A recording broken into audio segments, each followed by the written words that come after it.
Yo, what is up guys, it's Pedro here, and in today's video I'll be talking about Frankie Luvu, who has said that he's heard from a bunch of different players who want to play in Washington, and that's something that hasn't happened here in a long time. If you guys are new, make sure to subscribe, hit that like button and that notification bell as well so you never miss a video. We're really close to 15,000 subscribers. Go ahead and do it. It's free. It takes 1 second. So let's get right into it. So this is what Frankie Luvu said. This is according to John Keim. Says that he's heard from multiple players who want to play in Washington. I got a few of them. That's the type of energy we're starting to get. When he says I got a few of them, I don't know if he means like, oh, there's a few players, or he, has got a few players that are going to be down to sign with Washington, like he's already got them locked in. I mean, obviously, he's never locked in until in the pen to paper, but still, something that is cool to see that, this hasn't happened in Washington in a long time. Not since I've been watching this team and I've been a fan of this team. It's never happened. So to have this come out, and we're gonna be hearing this a lot. We heard it last season at the trade deadline that players are trying to play for Washington, and we're already starting to hear it this offseason. And I think we're gonna actually see it once the season starts, or once the offseason starts in free agency and stuff like that, where players are going to be trying to, take visits with the Commanders, and they'll take a little bit less than, they might for a team like, I don't know, the Giants or, Jets or whoever, like the teams that aren't, the Jets have some good players, but you know what I'm saying? Like the teams that aren't competing for the playoffs or for a title, they're going to be, going at a discount here versus if they wanted to play for one of those teams like the Titans, Jags, stuff like that. So that's what Frankie Luvu said, and there's been speculation. Who are those players? Because he said that, but it doesn't matter if it's some practice squad players. I mean, practice squad players want to play anywhere. So what are those players that are saying that they want to play for the Commanders? So there's been some speculation. This is Jay. Shout out to him on Twitter. So some players that Luvu's played with that are free agents. Dante Jackson, cornerback for the Steelers, I believe, played with the Panthers too. Nose tackle, not even going to try to pronounce that. Mike Pennell. You know what? I'll try. Florensu Fatukasi. Hopefully I got that right. Hassan Reddick, who, played with the Jets, played with the Eagles before, kind of took the season off-ish.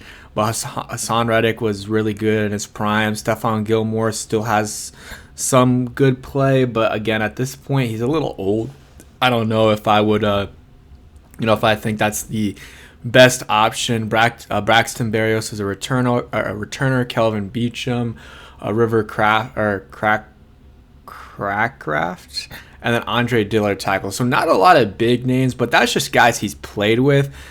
There's probably guys that he's friends with, maybe guys that he went to school with, some guys that he has cultural ties to that I'll get to in a second. One guy that's a former All-Pro that is linked to the Commanders that maybe, could happen and I think would be a good addition to the team. But so those are some players. Out of those guys, maybe Dante Jackson, maybe one of the defensive tackles, nose tackles. I don't know how good they were last year, to be honest. Wasn't watching film on Mike Pennell and Fatukasi. And then, Hassan Reddick, wouldn't mind him. I think he'd be a better player, like an upgraded version of Dante Fowler. Stephon Gilmore, as a depth, maybe. He's still a decent corner, but he's old. He's not going to be a part of the future. Kelvin Beachum, if you want to bring in a, backup tackle, he could bring some good depth to the offensive line. And maybe Andre Dillard, I don't think he started this past year, but, obviously was a high pick. I believe he was a first-round pick a few years ago to the Eagles. Didn't really work out. Maybe you can have him as a backup tackle that you can try to develop into a starter and try to untap the potential that he has that got him drafted. So the guy that, maybe has some links is Hufanga, who is the safety for the San Francisco 49ers, and if they sign him, then probably Jeremy Chin is gone. And the reason why, they got the ties to the Commanders is, obviously Adam Peters, Martin Mayhew, I guess Anthony Lynn, but that's on the offensive side. But they were all in San Francisco while Hufanga was there, while they drafted him. So definitely probably played a part. Or yeah, he definitely played a part. Not definitely, probably. That's not good grammar there. But he, played a part in drafting Hufanga for sure. And the other thing is he said that he has that Polynesian connection with Luvu, and that is strong. You see them always talking to each other after the game. I'm not talking about Luvu and Hufanga. Maybe they have, but like Jordan Mailata and Luvu after the Eagles and Commanders game, they were talking a lot. So that's definitely something to watch out for, and I wouldn't take that lightly. So let me look up Hufanga and see some of his stats, because he had a good rookie year. He had a good rookie year for sure. I believe that's when he made the All-Pro. It doesn't seem like he's been in the league for that long. But let's see. So I guess not his rookie year, his second year. So rookie year, played 15 games, started 3 of them in 2021. The next year was the biggest, the big year. He had a Pro Bowl year, 17 games, 4 interceptions, 1 touchdown, 2 forced fumbles, 9 pass breakups, 2 sacks, was a stud, almost 100 tackles, 5 TFLs, 3 QB hits. Had a great year. The next year, had some injuries. I don't know what the injuries were, but only played in 10 games. Did have 3 interceptions, so he's a little bit of a ball hawk. And 3 pass breakups, or 3, pass deflections, whatever, passes defended. And then what else did he have? 1 TFL, 52 tackles. And then this past year, only played in 7 games. Didn't have an interception. Had 38 tackles, 2 TFL. So it seems like he's a good run, guy in the, as a run defender for sure.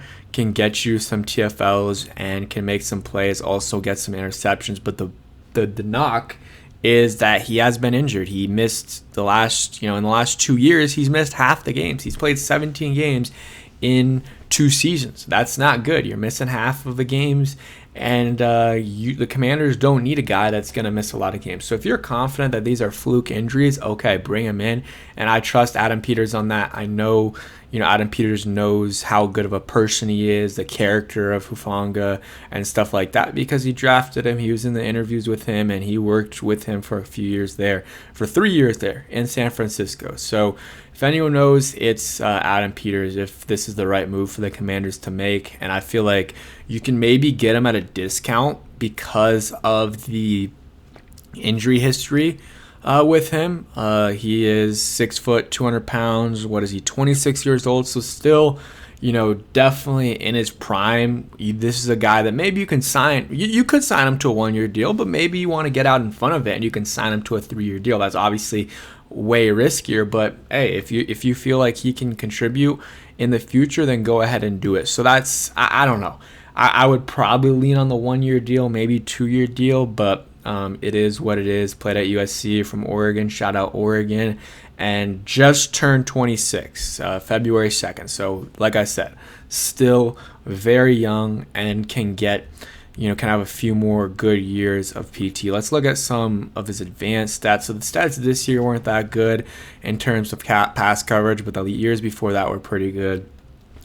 Just looking at that completion percentage, stuff like that. But yeah, that was just something I wanted to talk about, where players are trying to play in Washington. And guess what? We all know why. I mean, mostly because of Jaden Daniels, but then also, new ownership that's good, that, seems like are behind the players and are letting the, guys, the front office and coaches do what they need to do. They also got Magic Johnson in that ownership group, which I'm sure helps as well in terms of some recruiting. You got good players coach and Dan Quinn. You guys, you already went to the NFC Championship in the first year of this new regime. So it's going to be very attractive for players to come. And you already see that with what Frankie Luvu said, what people said at the trade deadline, and are going to continue to say. And we'll just have to wait and see, though, and what happens in free agency, if it is actually true. But that's it for today's video. Hope you guys enjoyed. If you hit that like button, subscribe if you guys are new, and peace.